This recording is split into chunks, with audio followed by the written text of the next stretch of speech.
Vamos lá, moçada. Continuando, falamos agora sobre os enantiômeros, não é? Que apresentam todas as propriedades físico-químicas idênticas, não é? Exceto em meios quirais, não é verdade? E também apresentam diferentes interações com a luz polarizada quanto à rotação no sentido de propagação do plano da luz, não é? Então a luz se propaga quando interage com um composto orgânico dentro de uma amostra, em uma solução. Esse composto opticamente ativo, ele é capaz de rotacionar o plano para a esquerda ou para a direita, não é? Classificados ali os isômeros, portanto, como levógeros ou dextrógeros, não é? Agora vamos falar um pouquinho dos diastereoisômeros, não é? Nós vimos que nós temos, quando existem mais de um carbono quiral, nós temos não só enantiômeros, que são as imagens especulares, mas a gente pode ter também os diastereoisômeros, que são os isômeros que não se espelham. E quanto a esses isômeros, quando eles são comparados, o que nós podemos ali esperar neste caso? Não é? Então, os diastereoisômeros, não é? Que são os isômeros espaciais que não são imagens um do outro, apresentam, e aqui tem a chave de tudo, não é? Eles apresentam, moçada, todas, ok? As propriedades físico-químicas, todas, sem exceção, tá? Diferentes. Então, as propriedades desses isômeros, quando comparadas, são diferentes. Ponto de fusão, ponto de ebulição, solubilidade, densidade, índice de refração, caráter ácido básico quando existir, todas as propriedades que vocês puderem imaginar. Condutividade elétrica é diferente, tá? Então, quando eu tenho uma mistura de diastereoisômeros, eu consigo separá-los por métodos convencionais, os métodos de separação de mistura, destilação, recristalização. Então, isso vai depender do que eu quero, do que eu tenho. Mas eu consigo usar técnicas simples para poder separá-los. Já os enantiômeros, eu preciso de técnicas muito sofisticadas, já que eles apresentam ali todas as propriedades físico-químicas iguais, tá? Então, quanto aos diastereoisômeros, a gente não precisa se preocupar ao compararmos esses isômeros uns com os outros, tá? Então, quando eu tenho aqui, ó, AB e CD, que são os parezinhos de enantiômeros, o que eu tenho ali? Ó? Que um deles é dextrógeno, você tem um dextrógeno que desvia a luz, portanto, para a direita, e um levógeno. E aqui, moçada, o dextrógeno e o levógeno, eles rotacionam o plano de propagação da luz polarizada com o mesmo ângulo, só que em sentidos contrários. Então, nós vamos colocar aqui, ó, mais ou menos alfa, tá? Que é o ângulo ali. Um desvia para a direita, o outro para a esquerda. Ok, legal. Quando eu tenho o C e o D, eu tenho também um dextrógeno. E eu tenho um levógeno, ok? Só que é um outro par, não é? Não são os mesmos compostos de cima. Então, nós vamos ter aqui mais ou menos beta como ângulo, tá? Então, cada parzinho de enantiômeros vai ter um ângulo característico, de rotação, tá legal? Por isso, que nós aqui, ao compararmos o A e o D, por exemplo, ó, vamos perceber que o ângulo de rotação vai ser diferente, tá bom? Independentemente de você comparar os dois dextrógenos, os dois levógenos, ou dextrógeno e levógeno em cada um desses pares. Se nós somos diastereoisômeros, nossas propriedades físico-químicas são diferentes e a atividade óptica também nesse caso, tá? Então, quanto aos diastereoisômeros, é isso que a gente precisa entender, compreender e perceber quando nós os estudamos. Agora, nós vamos trabalhar um exemplozinho que vai me dar a possibilidade, né, de introduzir um conceito que até o presente momento nós não vimos. Então, presta atenção aqui, ó. Vamos para esse exemplo. Eu trabalhei um exemplo, né, com 2 carbonos quirais e agora eu vou trabalhar o exemplo de número 2, né, também com 2 carbonos quirais. Então lá vamos nós, ó.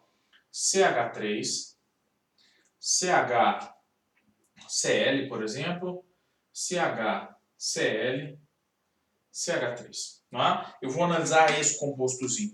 E aqui nós temos quantos carbonos quirais? 2. Eu vou assinalá-los rapidamente ali com asterisco. Esse carboninho é quiral, ok? E esse carboninho, ele também é quiral, tá?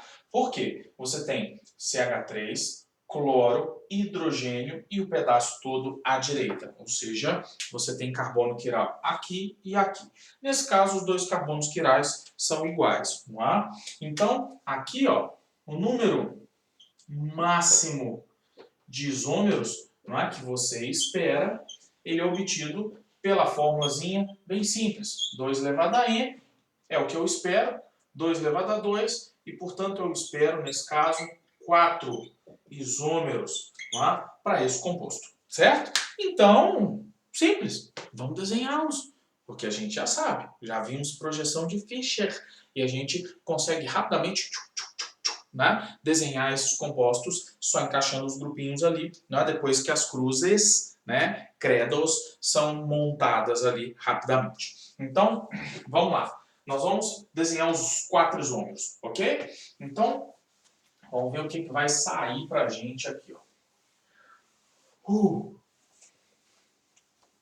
Já que são 4 isômeros, vamos ser objetivo, direto, rápido. Vamos desenhar as cruzes primeiro, para a gente encaixar os grupinhos ligantes. Não é? A linha vertical, primeiro passo. Aqui, ó, eu vou desenhar o isômero A, combinado? Então, linha vertical, são 2 carbonos quirais, corta 2 vezes. Certo? E depois que eu obtive o meu isômero A, para eu obter o isômero B, eu faço simplesmente um espelhamento do A para que o B seja obtido. São imagens especulares, eles são enantiômeros, tá? Então, vamos encaixar os grupinhos. Vocês viram CH3, HCl, né? E o outro pedacinho à direita. Então, vamos lá. Nós vamos ter aqui, ó, CH3 na parte superior, H e Cl nas laterais, né? H e Cl e o CH3. Legal. Eu tenho meu isômero A, vocês sabem que não interessa como você os encaixa ali nas laterais, você vai sempre desenhar um dos 4. Então, no final, os 4 vão ter que sair, tá bom? Então, lá vamos nós. Ok? Tem o primeiro, vamos desenhar o segundo. Simples. Faz o espelhamento. Pá. E aí, vamos encaixar os grupinhos. Aqui, ó. CH3, H, Cl, Cl, H e o CH3. Quando eu fiz isso, legal. Eu já tenho o meu primeiro par, não é? Que é um parzinho de enantiômeros, porque um espelha o outro, certo? Legal. Então, nós já sabemos. Para desenhar o C, não é? O que nós vamos fazer? Aqui, ó. Para desenhar o isômero C, você vai escolher um dos 4 carbonos quirais. Aqui tem 1, 2, 1, 2. Não é? 4 porque existem 2 em cada molécula. E elas não são iguais. Então, você escolhe um dos 4 carbonos e gira lateralmente os seus grupos. Eu vou escolher aqui, ó. Eu vou girar esses grupinhos. E aí, a partir do A, eu vou obter o C. Vamos lá. CH3 fica em cima. Girei o H e o Cl. Então, H veio para cá, Cl veio para cá. Certinho? Só fiz a troca. Depois, Cl e H e o CH3. Uau! Legal! Né? Obtive o meu composto C. Agora, para obter o D, o que eu faço? Ah, Cris, isso aí tá fácil demais, né? Você vem aqui, ó, e faz o espelhamento. E aí você obtém o próximo, não é? Então, lá vamos nós, ó. E aí, o que a gente vem e faz? CH3 espelha CH3, os cloros espelham cloros. Ainda bem, né? Se espelhasse outra coisa, a gente estava ferrado, né? Você corre, se chegar na frente do espelho e não achar algo que não seja você, você faz um Pai Nosso, chuta o espelho e some, tá? Não volta para ver, não. Então, aqui os dois compostos foram representados, não é? A espelha B, C espelha D. Agora, galera, nós vamos aprender a fazer um teste, tá? Para a gente perceber que os isômeros não são a mesma molécula, você vai pegar um dos isômeros, girá-lo 180 graus, sem tirar ele do papel, e encaixar um sobre o outro. Como assim? Calma. Então, aqui, ó. Você vai, pegar B, ok? Girá-lo em 180 graus e encaixar e colocar, vamos escrever assim, e colocar em cima de A. Então nós vamos pegar B, girar o 180 e colocar em cima de A, não é? Encaixou perfeitamente. Então, vamos lá. Isso é um teste, tá? Então, só um minuto. Deixa eu trocar os grupinhos aqui, porque senão eu já vou para o C e o D. O C e o D eu vou trabalhar daqui a pouquinho. Tá? Deixa eu só trabalhar aqui primeiramente o de baixo. Então, eu tenho que trocar esses dois aqui. Agora, presta atenção no Cris. Aqui, ó.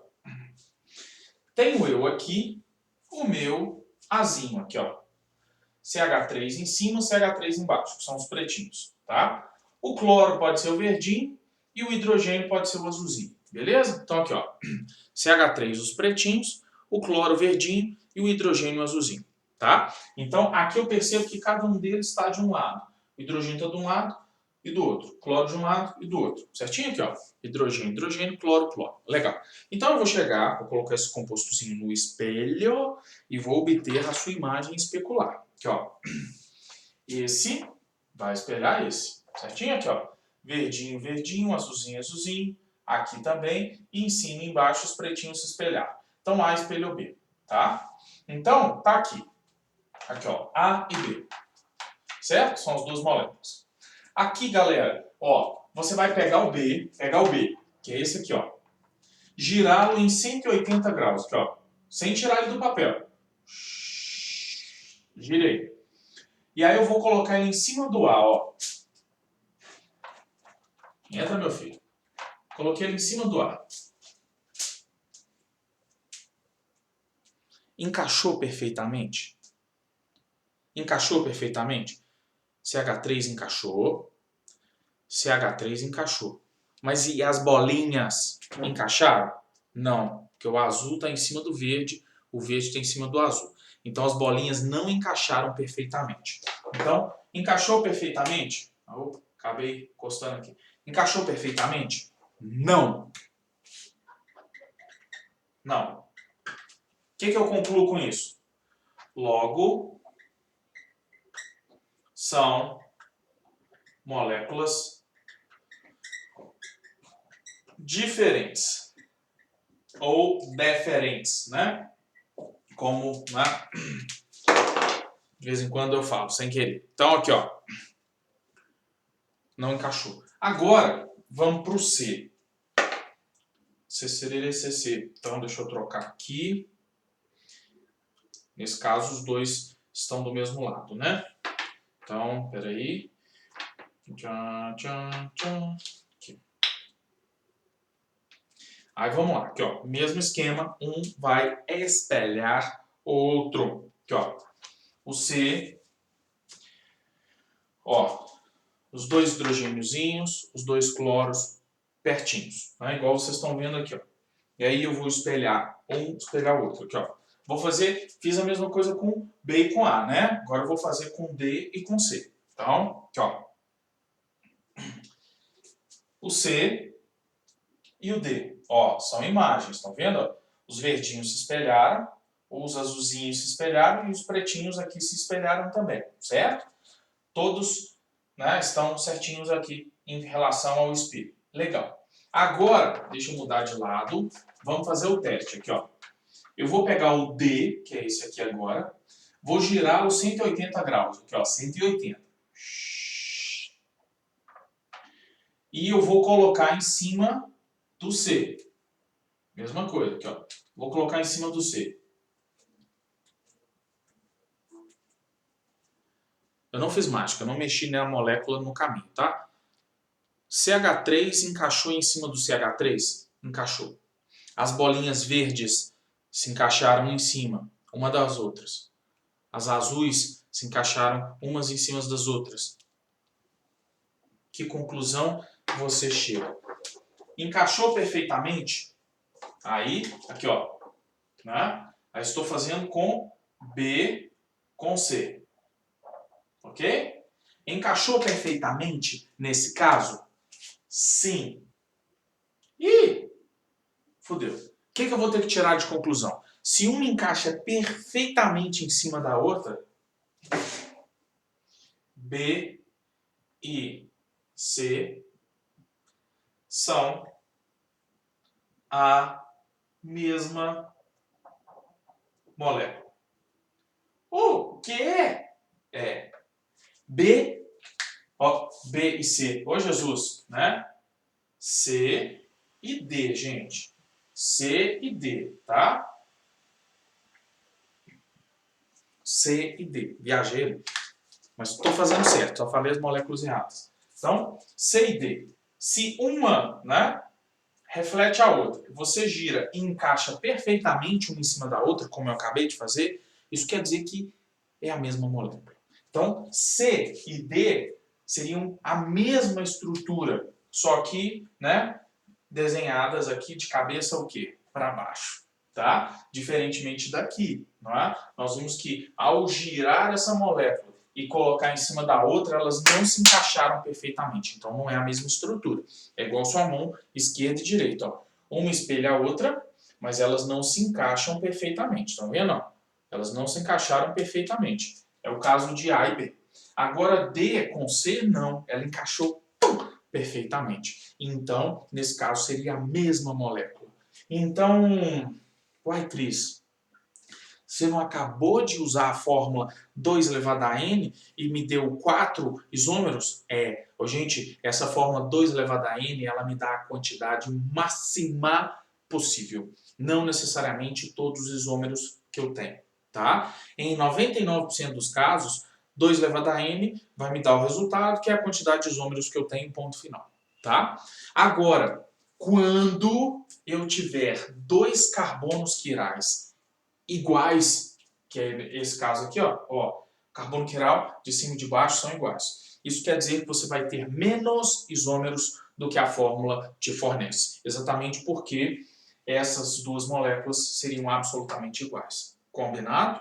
Então, até aqui, tranquilo. Nada de diferente. Eu só fiz um teste em relação ao exemplo anterior que eu não havia feito. E aí percebemos que existe A, B e C, porque C e D é a mesma coisa. Então, são 3 moléculas, né?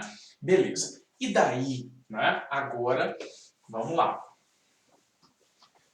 E daí?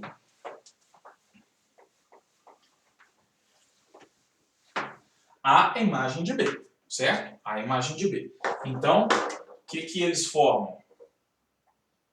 Um par de enantiômeros. Você tem o dextrógeno e o levógeno, não é verdade? Um é dextrógeno, um é levógeno. Então, eles vão ter aqui um ângulo mais ou menos alfa. Um desvia mais o outro menos, mas com o mesmo valor. Tá, e aí eu acabei de ver que o C e o D seriam a mesma molécula, então só tem uma, né? E o C? O que o C faz? Uai, no par, um é dextrógeno, um é levógeno. Tá, e o C? O C é uma molécula só. Ele é o quê? Ele corta para os dois lados, para a direita e para a esquerda? Ele é dextrógeno e levógeno ao mesmo tempo? Ele é só dextrógeno? Ele é só levógeno? O que ele é? Porra nenhuma. Hã? Por quê? Por quê? Por quê? Pelo seguinte, gente. Qual é a exigência básica para que a isomeria óptica e a atividade óptica sejam observadas na molécula? Eu preciso de um centro estereogênico.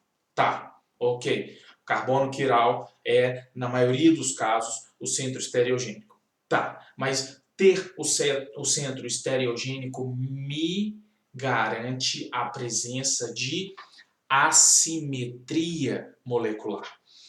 Compostos assimétricos são opticamente ativos. E aí, quando você olha para aquele compostozinho ali, à sua esquerda, que é o composto C, o que você está enxergando? Que existe na estrutura C um plano de simetria. Mesmo tendo carbonos quirais, pelo fato desses carboninhos serem quirais, estão vendo que a parte e quirais iguais, né? A parte de cima e a parte de baixo são idênticas. E aí, se existe plano de simetria, eu de cara, né, posso falar que isso aqui é opticamente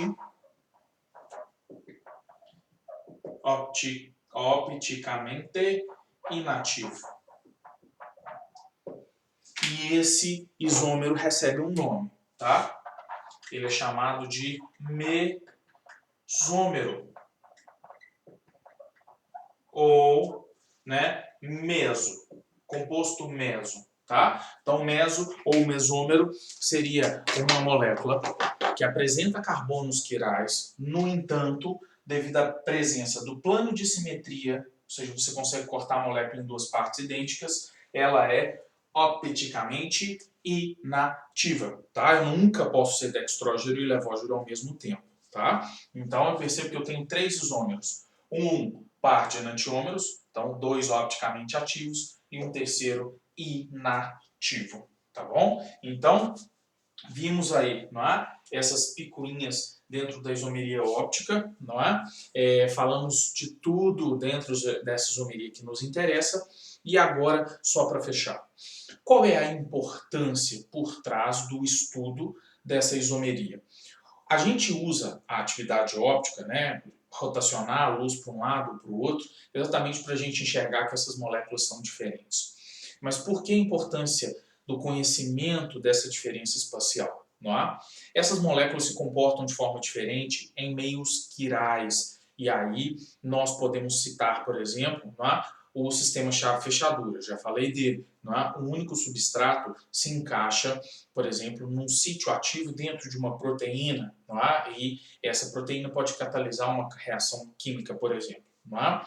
Quando nós analisamos o meio biológico, muitas das reações que acontecem e muitos dos comportamentos observados nesses meios, eles envolvem moléculas quirais, moléculas que se comportam como se comportam devido ao arranjo espacial, que muitas vezes a diferem de outros compostos que não têm o mesmo comportamento. Então, num par de enantiômeros, você pode ter, por exemplo, uma molécula A que se encaixa dentro de um sítio que vai transmitir a sensação, por exemplo, do doce na boca.